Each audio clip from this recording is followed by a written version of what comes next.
Et les histoires avec Anaïs, parce qu'il parle d'une tromperie envers Isabeau, il a couché avec une candidate des Princes, c'est ça, qui s'appelle Anaïs, et il dit qu'elle l'a piégée, cette candidate.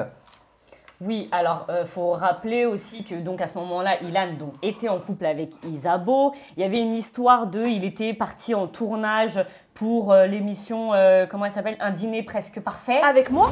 Mais oui. Alors ça, j'ai appris ça. Je voulais en parrer. Au mois de septembre, c'est ça. Vous avez tourné Un dîner presque parfait. Donc avant que les histoires d'accusations sexuelles soient connues de tous. Tout à fait, c'est ça. Et j'ai même des vidéos dans mon téléphone. Mais alors, est-ce que ça va être diffusé, résultat? Bah c'est ça. J'allais vous poser la question là.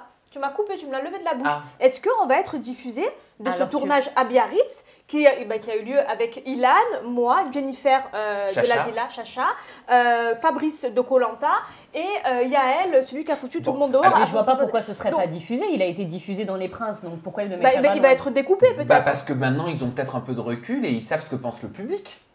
Non, je sais pas.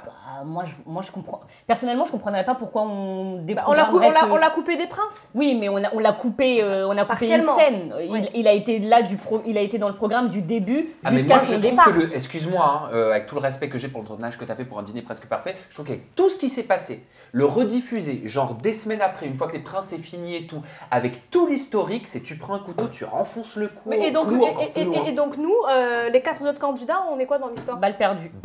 Elle a raison, Ginda, balle perdue. Après, nous, on n'est pas Studio 89. Ah oui. Moi, je vous le dis, demain, je suis à la tête de Studio 89. Je donne la directive illico presto. Alors déjà, je l'aurais effacé du programme Les Princes. Déjà. Je m'en fous. 3 semaines, personne dort, on efface tout. Voilà. Et le dîner presque parfait, je vous aurais tous appelé. J'aurais dit, ma chérie, je t'aurais dit, je te refais tourner. Mais c'est ma décision et elle est irrévocable. Voilà. Ah non, moi je suis pas d'accord. Franchement, ce dîner, c'était vraiment. Non, mais je suis pas le prod. Ce dîner. Non, mais je te dis, Sam, parce que moi je l'ai vécu, j'étais là en PLS, en ITV, comme ça, à faire des trucs, des machins. En plus, il y a une surprise dans ce dîner presque parfait, alors je veux qu'il soit diffusé. Hein. Parce je peux pas dire c'est quoi. La grande différence entre, excuse-moi de te couper, entre Dîner presque parfait et Les Princes de l'amour, c'est par rapport aussi à la diffusion. C'est toujours hyper long. Mais c'est la même prod. Et c'est la même production, c'est Studio 89. C'est Studio 89 qui produit le dîner presque parfait, qui fait aussi Les Princes. Mais c'est pour et ça le montage, c'est 6 mois le temps qu'il monte. Oui, mais c'est pour ça que je comprendrais pas, moi, qu'ils enlèvent Dylan. Ilan. Qu'ils enlèvent Ilan. Non, je comprendrais pas qu'ils enlèvent. ce truc Dylan de Ilan. Des apostrophes.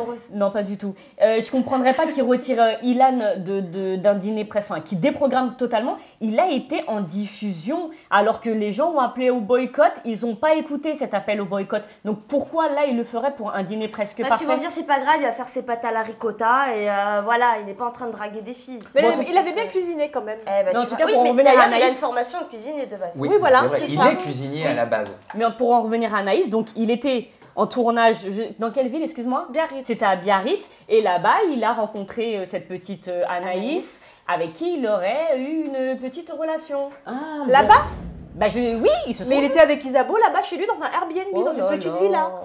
C'est compliqué cette histoire. Et en plus, il a annoncé son mariage dans cette émission avec Isabeau. Pardon? Ouais, Isabeau elle est arrivée. Elle est arrivée. Attends. Elle est arrivée dans l'émission. Non mais c'est pas possible, mais ça devient une télé-réalité. Il a dit qu'elle est venue dans le programme. Oui, on était au dîner tous les 5. Elle est venue, donc elle a atterri, quoi. Elle a fait une entrée et il nous a présenté sa future femme avec qui ils allaient se marier. Ils se sont fait le bisou, tout ça. Nous on les a applaudis. Pendant qu'il était avec Anaïs?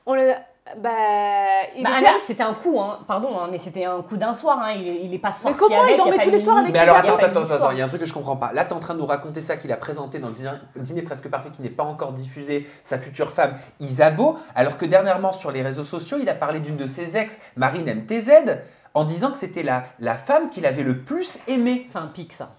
Ça, c'est le seum qui parle. Il a le seum d'Isabeau, donc il... c'est pour... il déplique à Isabeau. Mais parce pour moi, il est fou. Il est fou amoureux de Isabeau. Moi, je l'ai vu. Je l'ai vu pendant une semaine à Biarritz. Il est fou amoureux de Isabeau. Il ne voyait que par elle. C'était Isabeau. Mais là, c'est fou ce que tu viens de nous dire. Isabeau est venue sur le tournage et il vous a dit, je vais me marier avec elle. Ouais, elle est rentrée, elle s'est assise sur lui. On était là, moi j'étais ici. Lui, il était là. Après, les autres candidats ici.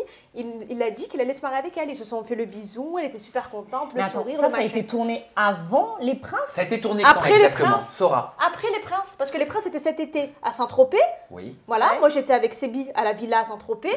il a tourné les princes et ensuite... Mais c'est qu'ils sont malins. Ils se sont dit, on développe l'histoire d'Ilan et Isabeau qui sont déjà en couple, mais on ne le dit pas. Voilà. On finit avec une belle cérémonie que malheureusement on est obligé de couper parce qu'il y a des accusations peut-être, enfin pas peut-être, d'agression sexuelle. Mais ça, c'était pas prévu forcément au tableau. Et après, ils se disent, on diffusera après Les Princes de l'amour, le dîner presque parfait, où on a la demande en mariage. Le livre est bouclé et on a fait nos audiences. Exactement. Audiences qui ne sont pas là. Mais c'est fou, ça veut dire dès qu'il y a une caméra allumée, hop, il faut qu'on crée quelque chose, il faut qu'on crée un événement. C'est ça qu'on retrouve tout le temps chez Ilan. Je suis choquée. Non, là, c'est pas chez Ilan, peu cher.